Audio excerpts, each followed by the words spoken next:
Counterparts is the ninth short story by James Joyce, published in the 1914 collection titled Dubliners. This realist fiction is set in the early 1900s, in Dublin, Ireland, is written in the modernist tradition and is from the third-person anonymous perspective.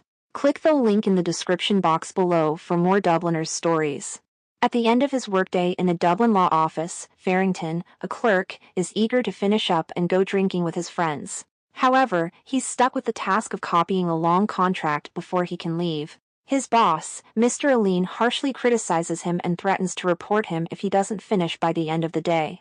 Frustrated and impatient, Farrington sneaks out for a quick drink at a nearby pub, downing a beer and whiskey before returning to the office. Back at his desk, he's still preoccupied with thoughts of drinking, barely able to focus as time drags on. He hopes Mr. Aline might give him his paycheck early, but this doesn't happen. Aline notices Farrington's work is unfinished and, bringing Miss Delacour along, scolds him loudly for his poor performance. Mr. Aline's question of being a fool, to which Farrington retorts, "I do not think, sir, that's a fair question to put to me." When Mr. Aline demands an apology, Farrington reluctantly gives one, dreading the consequences. Determined to drink his troubles away despite having no money, Farrington pawns his watch and joins his friends at the pub.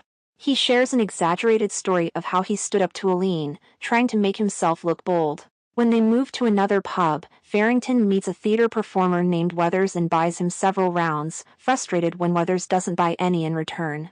Later at the third pub, he notices an attractive, well-dressed woman with an English accent but is embarrassed when she ignores his flirtatious glances. Frustrated, Farrington ends up arm-wrestling Weathers, only to lose both matches. Defeated, he heads home to his quiet, empty house in Shelbourne Street, a lower-middle-class part of Dublin.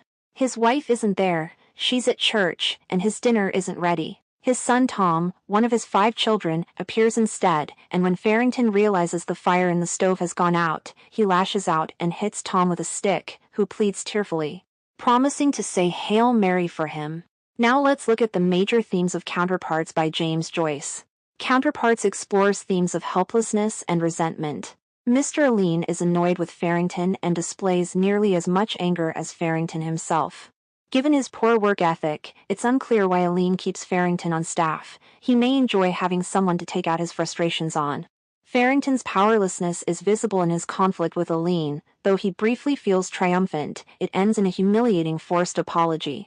Farrington can't win anywhere, his boss dominates him, the woman at the bar ignores him, and he's beaten in an arm-wrestling match with Weathers.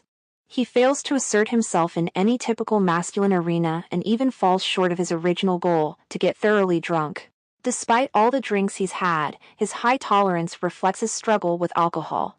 His need to drink is phrased as a thirst, and the description that he had done for himself in the office, pawned his watch, spent all his money, and he had not even got drunk, captures his complete sense of failure.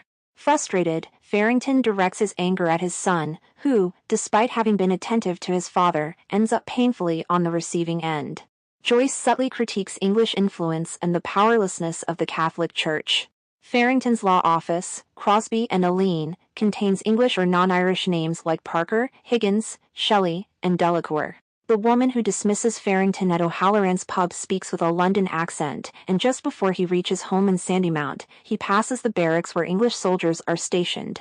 Ireland here feels like a country under prolonged occupation. In the final scene, Farrington's son explains that Mrs. Farrington is out at the chapel, and, in desperation, the boy offers to pray a Hail Mary for his father. Though not directly responsible for Ireland's suffering, the church seems ineffective against the forces that paralyze Irish culture. Farrington sees everything around him as an annoyance, and he lashes out with bitterness. His frustration starts with the monotony of his job. The root of his violent outbursts seems to be a tedious routine.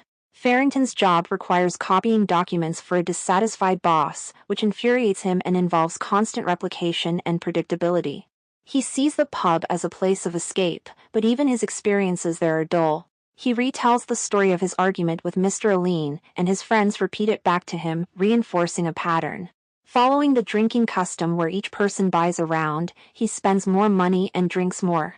He starts to resent Weathers, who doesn't take his turn buying drinks, realizing that these habits are draining him financially. Farrington moves through the story in a haze of anger without pausing to reflect, and his frustration only builds.